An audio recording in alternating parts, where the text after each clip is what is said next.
પ્રણામ વિદ્યાર્થી મિત્રો, આપણે લાસ્ટ અભ્યાસ કર્યો હતો ચેપ્ટર 6 નિવૃત્તિનો. હવે આપણે ધોરણ 12 ના અકાઉન્ટ વિષયની અંદર અભ્યાસ કરવા જઈ રહ્યા છીએ ચેપ્ટર 7 ભાગ 1 માં ભાગીદારી પેઢીનું વિસર્જન. તો ભાગીદારી પેઢીનું વિસર્જન એટલે શું, ભાગીદારી પેઢીનું વિસર્જન કોને કહેવાય, એ વિષય વસ્તુનો આપણે અભ્યાસ કરીએ. તો ચેપ્ટર 7 ભાગીદારી પેઢીનું વિસર્જન. વિસર્જન એટલે શું? વિસર્જન એટલે આપણે શબ્દ સાંભળ્યો હોય ગણપતિનું વિસર્જન. 10 દિવસ ગણપતિ મહારાજ રહ્યા આપણા ઘરે અને પછી આપણે એની પધરામણી દરિયામાં અથવા નદીમાં કરીએ છીએ, એવા વિસર્જનની અહીંયા વાત નથી. અહીં વિસર્જનનો મતલબ એવો થાય કે ભાગીદારી પેઢીને બંધ કરી દેવી. હવે ભાગીદારી પેઢી જે છે એને આપણે બંધ કેવી રીતે કરી શકીએ, એની કાયદાકીય પ્રોસેસ હોય અને એ આપણે જાણવાની છે. તો વિસર્જન જે છે એ બે રીતનું હોય છે. એક ભાગીદારી અને એક ભાગીદારી પેઢી. ભાગીદારીનું વિસર્જન એટલે શું? દાખલા તરીકે 3 પાર્ટનર છે x y અને z. એમાં z નામનો ભાગીદાર કોઈ કારણથી મૃત્યુ પામે છે અથવા તો નિવૃત્ત થઈ જાય છે, તો બાકીના બે ભાગીદાર જો એનો ધંધો ચાલુ રાખે, તો એ જૂની ભાગીદારી x y અને z વચ્ચે જે ભાગીદારી હતી એનું વિસર્જન થયું કહેવાય. અને x અને y હવે એ ધંધો ચાલુ રાખે છે તો નવી ભાગીદારીનું સર્જન થયું કહેવાય.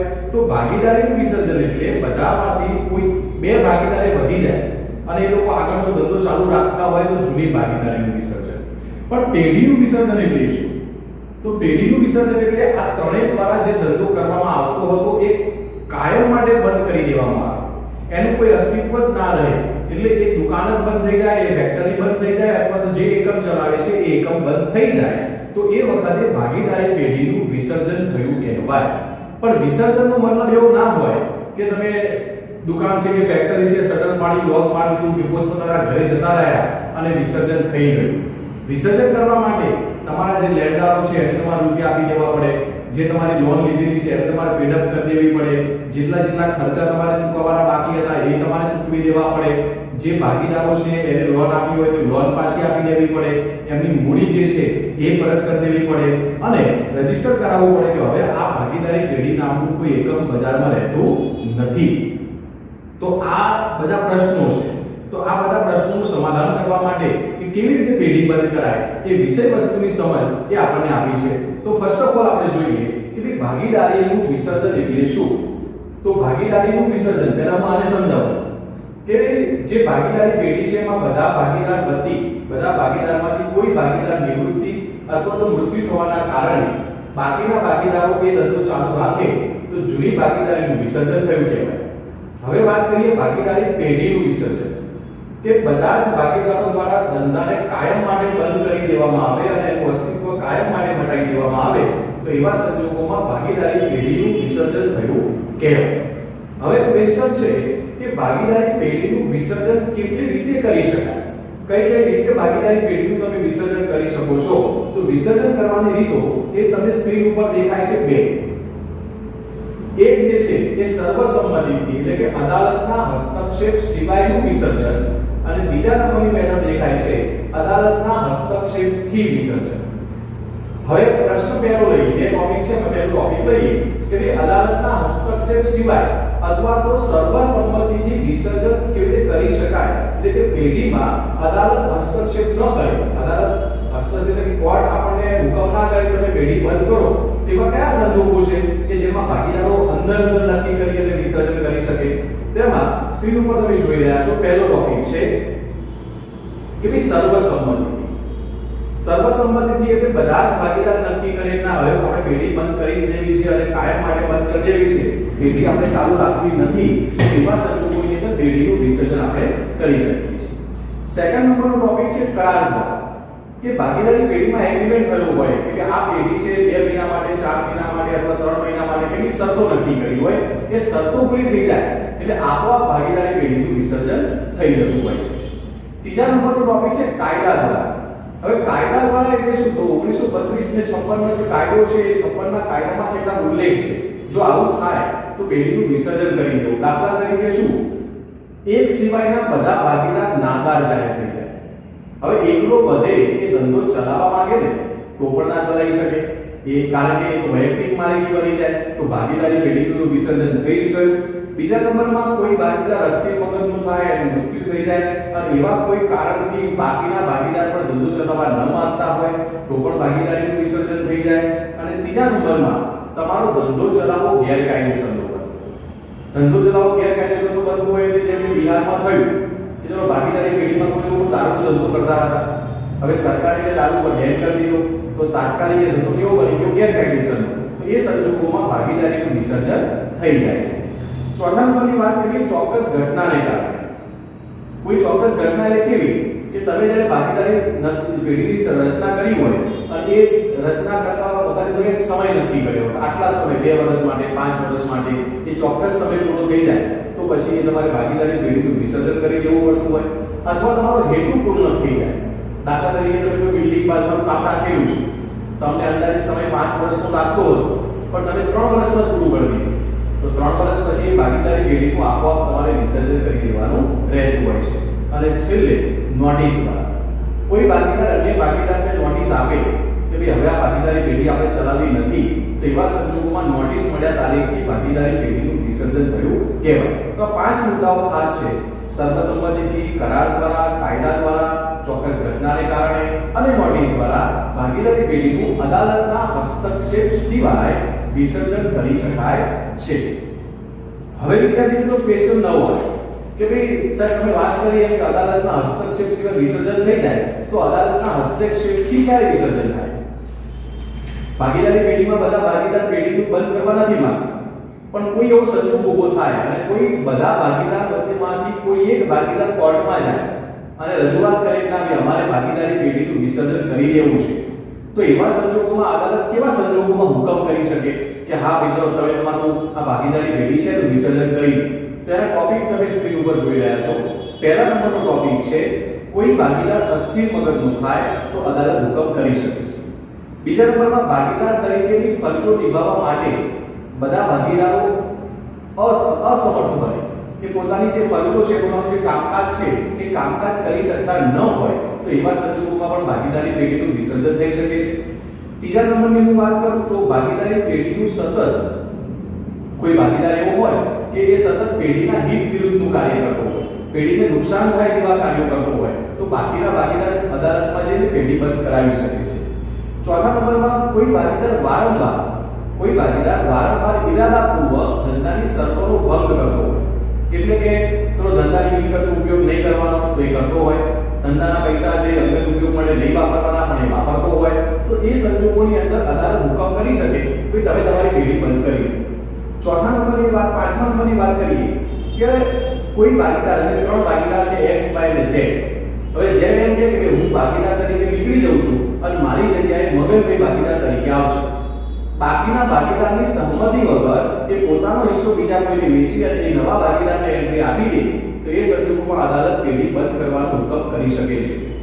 પેઢી સતત ખોટ કરતી હોય નેક્સ્ટ ટોપિકમાં અને ખોટ સિવાય ચાલે એમ ના હોય તો એવા સંજોગોમાં પણ પેઢીને બંધ કરવાનો અદાલત હુકમ કરી શકે છે.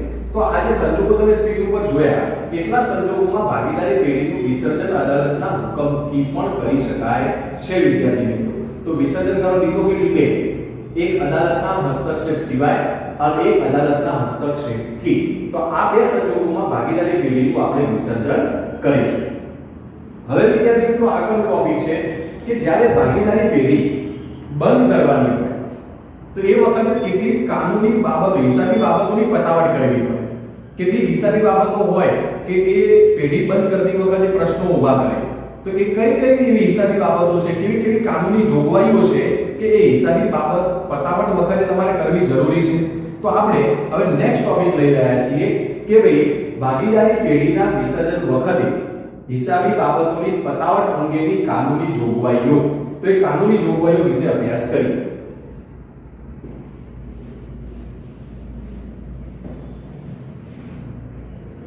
તો કેવી કેવી કાનૂની જોગવાઈઓ છે જેની પતાવટ વખતે વાત કરવી જોઈએ? તો અહીં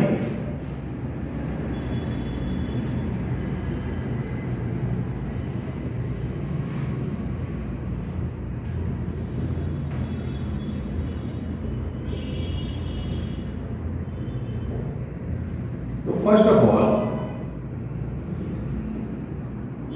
પેઢીની ખોટ.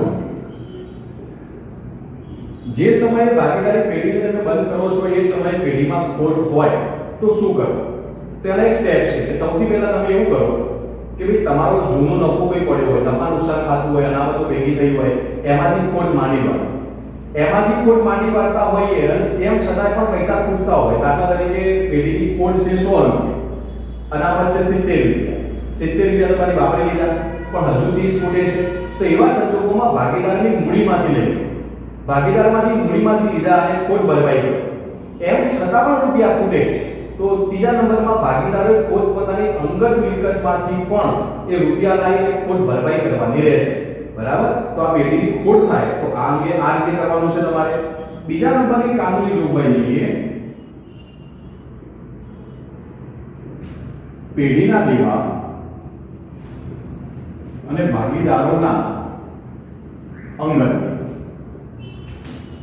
કે જ્યારે ભાગીદારી પેઢીનું તમે વિસર્જન કરી રહ્યા હોય એ સમયે પેઢીના દેવાનો શું નિકાલ કરશો, એ દેવા કેવી રીતે ભરપાઈ કરવા અને ભાગીદારોના અંગત દેવા છે કેવી રીતે તમારે ભરપાઈ કરવા એ વિષય વસ્તુની આપણે સમજ લઈએ. કે જ્યારે પેઢીનું વિસર્જન થાય છે ત્યારે ભાગીદારી પેઢીનું દેવું પહેલા ભરવામાં આવે. જે મિલકતો વેચશો એમાંથી રૂપિયા આવશે તો મિલકતો વેચવાથી જે રૂપિયા આયા એમાંથી પહેલા ભાગીદારો પેઢીના દેવા ભરે. પેઢીના દેવા ભર્યા પછી જો રૂપિયા વધે તો એ પોતપોતાના અંગત દેવા ભરપાઈ કરી શકતા હોય છે. પણ એવું ના કરાય કે મિલકત વેચીને પૈસા આવ્યા તો અંગત દેવા ભરી દઈએ, પછી આ પેઢીના દેવા ભરીએ, કોઈ લેણદાર છે, કોઈ બેંક છે, એ લોકોનો વારો પહેલો હોય અને પછી ભાગીદારો પોતાના અંગત દેવા ભરી શકતા હોય છે. ત્રીજા નંબરનો ટોપિક લઈએ ભાગીદારોએ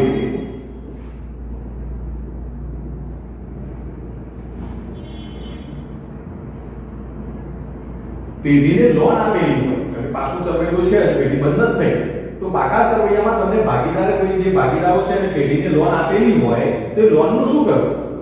તો જ્યારે પેઢીનું વિસર્જન થાય એટલે સૌથી પહેલો સ્ટેપ કેવો? મિલકતોનું વેચાણ. એમાંથી જે રૂપિયા આવે એ રૂપિયામાંથી સૌથી પહેલા બહારના દેવા ચૂકવવામાં આવે.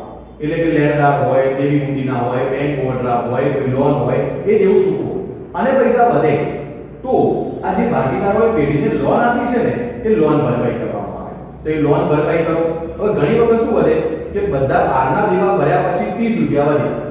હવે આ 30 રૂપિયામાં જે ભાગીદારે લોન આપી હતી એ લોન 20 રૂપિયાની હતી, ત્યારે 20 આપી દો. પણ બે ભાગીદારે લોન આપી, એકે 20 આપ્યા હતા, બીજાએ 20 આપ્યા હતા, વધ્યા છે 30 રૂપિયા.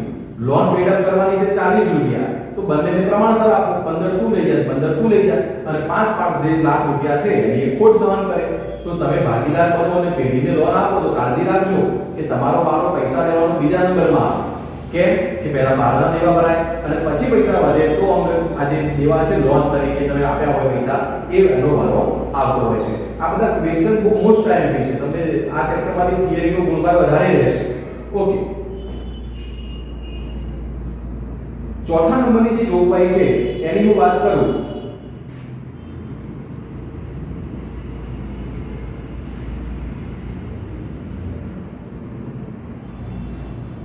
ઘણા ભાગીદાર બહુ હોશિયાર, એ લોન આપે ખરા પેઢીને પણ એના પત્નીના નામે લોન આપે. હવે હું ભાગીદાર છું, હું મારી પત્નીના નામે લોન આપું તો આ લોન પાછી મેળવવા માટેનો એક કાયદો એવો છે કે ત્રાહિત દેવાની સાથે લોન ભરપાઈ કરી દેવાની.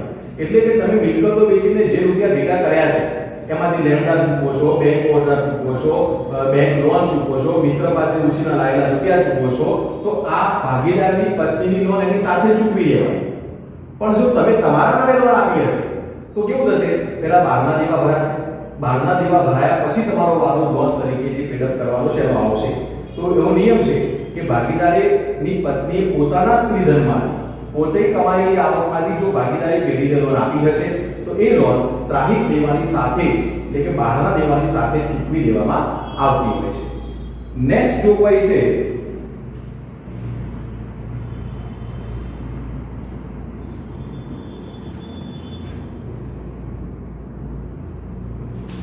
ભાગીદારોની જવાબદારી. ભાગીદારોની જવાબદારી કેવી છે? અમર્યાદિત છે. વૈયક્તિક માલિકી પણ અમર્યાદિત, ભાગીદારી પેઢી પણ અમર્યાદિત, કંપની હોય એ ખાલી મર્યાદિત. અમર્યાદિત નો મતલબ શું થાય કે તમે બધી મિલકતો વેચીને દેવું ભર્યું પણ હજુ પૈસા ખૂટે છે, દેવું ભરાઈ શકાતું નથી, તો એવા સંજોગોની અંદર વિદ્યાર્થી મિત્રો ભાગીદારો અંગત રીતે જવાબદાર છે. પોતપોતાની મિલકતો વેચી રૂપિયા લાવવાના અને એ રૂપિયા લાવી અને ધંધાનું જે દેવું છે એ ભરપાઈ કરવાનું રહે. પછી પોતાનું મકાન વેચે, સ્કૂટર વેચે, કાર વેચે કે ગામડાની જમીન વેચે, પણ એ પૈસા લાવી અને દેવું ભરપાઈ કરવાનું હોય છે. વિદ્યાર્થી મિત્રો ખાલી પરીક્ષા માટે નહીં, તમે તમારા જીવનમાં આગળ જે કોઈ બિઝનેસ કરો તો એ વિષય વસ્તુની અત્યારથી જાણકારી હોવી જરૂરી છે. કારણ કે તમે દાખલા રીચ પાર્ટનર છો, તમારી પાસે અબજો રૂપિયાની સંપત્તિ છે, તમે બે નાના પાર્ટનર બનાવ્યા છે. હવે એ બે નાના પાર્ટનર બનાવ્યા, તમે મોટા છો, તમારી પાસે રૂપિયા ઘણા છે, ભલે 5-5 લાખ મૂડી સરખા ભાગે લાયા, ધંધો કર્યો, હવે 2 વર્ષથી ધંધો બંધ કરવાનો થયો. હવે ધંધો બંધ કરવાનો થયો એટલે દેવું થઈ ગયું એટલે બંધ કર્યો. તો પેલા બે જણા શું કહે છે, મારી પાસે તો રૂપિયા નથી, તો એ બે ના ભરે ને તો તમારે ભરવા પડે. જ્યાં સુધી સદ્ધર ભાગીદાર વધે ત્યાં સુધી એની જવાબદારી આવે. એટલે પેલા બે પુઅર પાર્ટનર છે એની જગ્યાએ તમારો વારો આવી જાય, કારણ કે એ તો નાદાર થઈ જશે કે મારી પાસે તો રૂપિયા નથી. તમે સદ્ધર છો તો તમારે રૂપિયા ભરપાઈ કરવા પડતા હોય છે. એટલે એ ભાગીદારોની જવાબદારી વિશે વાત કરી. ત્યાર પછીની વાત કરીએ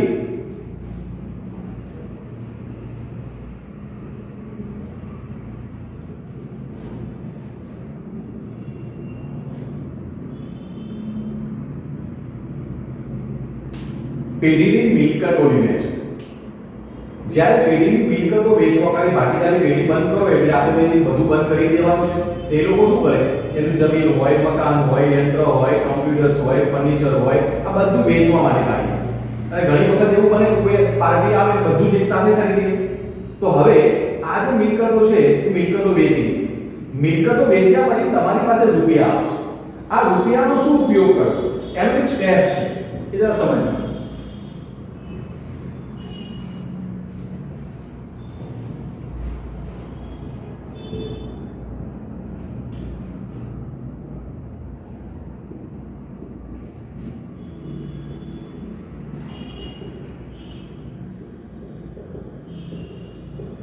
હવે આ મિલકતો વેચી રૂપિયા આયા એટલે શું કરવાનું? સૌથી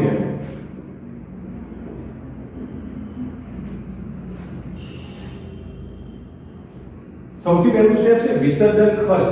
કારણ કે વિસર્જન કરશો એટલે કાયદેસરની કાર્યવાહી કરવી પડે, અદાલતમાં વકીલ રાખવો પડે, કેટલાક નોટરી કરાવવા પડે, ફ્રેન્કિંગ કરાવવું પડે, કેટલાક દસ્તાવેજ બનાવવા પડે, તેનો કેટલો ખર્ચ થશે.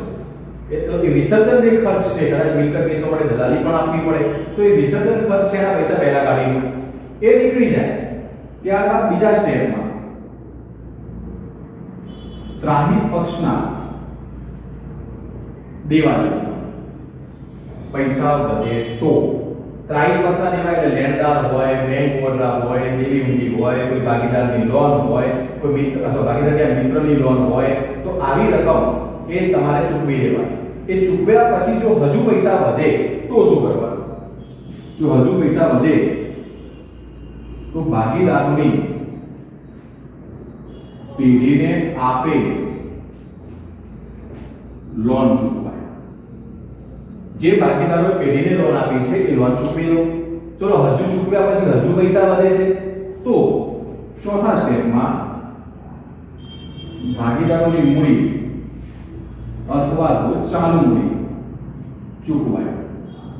એટલે કે ભાગીદારનું મૂડી ખાતું બંધ કરો, આખરની જે મૂડી આવે એ મૂડી અમને ચૂકવી દો. એ ચૂકવ્યા પછી હજુ પૈસા વધે તો ભાગ્યે જ વધે, પણ હજુ પૈસા વધે તો ભાગીદારો વધેલ રકમ નફા નુકસાનના પ્રમાણમાં વહેંચી દે છે. વધે તો, ના વધે તો જ્યાં આ સ્ટેપનો ક્રમ પરીક્ષા પ્રશ્ન પૂછાય કે મિલકતોની ઉપજની જે વહેંચણી છે એ કેવી રીતે કરાય, તો આ રીતે કરાય.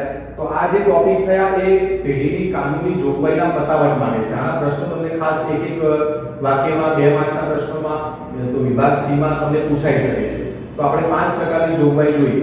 એક પેઢીની ખોટ અંગે, બીજા નંબરે પેઢીના દેવા અને ભાગીદારના અંગત દેવા, ત્રીજા નંબરે ભાગીદારની લોન, ચોથા નંબરે ભાગીદારના પત્નીની લોન, પછી ભાગીદારની જવાબદારી અને છેલ્લે આ પેઢીની મિલકતોની વહેંચણી. હવે વિદ્યાર્થી મિત્રો નવો ટોપિક શીખવા જઈએ છીએ કે ભાગીદારી પેઢીના વિસર્જનની પ્રક્રિયા.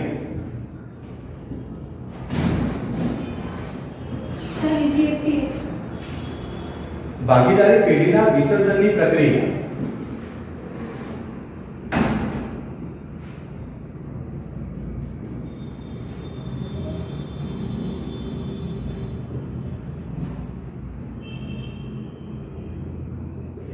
પરીક્ષામાં પ્રશ્ન પૂછાય કે ભાઈ ભાગીદારી પેઢીના વિસર્જનની શું પ્રક્રિયા છે? તો એ જે પ્રક્રિયાનો પ્રશ્ન તમે 3 માર્ક્સમાં પૂછાય સૌથી પહેલા એ લખવામાં આવે કે સૌપ્રથમ પેઢીની મિલકતો વહેંચવામાં આવશે. તો પેઢીની મિલકતોની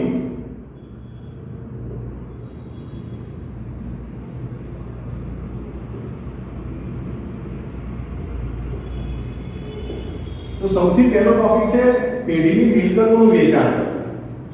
પછી શું કરવાનું? તો પછી આનું વાત વિસર્જન ખર્ચ અલગ કાઢો, ત્રાહિત વર્ષના દેવા ચૂકવો, ભાગીદારની પેઢીને આપેલી લોન ચૂકવાય, મૂડી ખાતા અને બધે રકમના ભાગ પડે.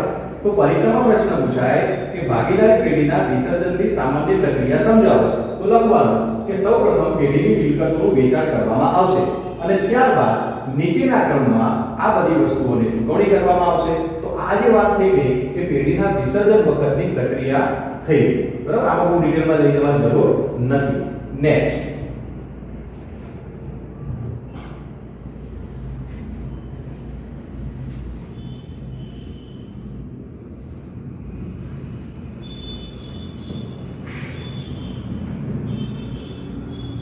ટોપિક શું છે?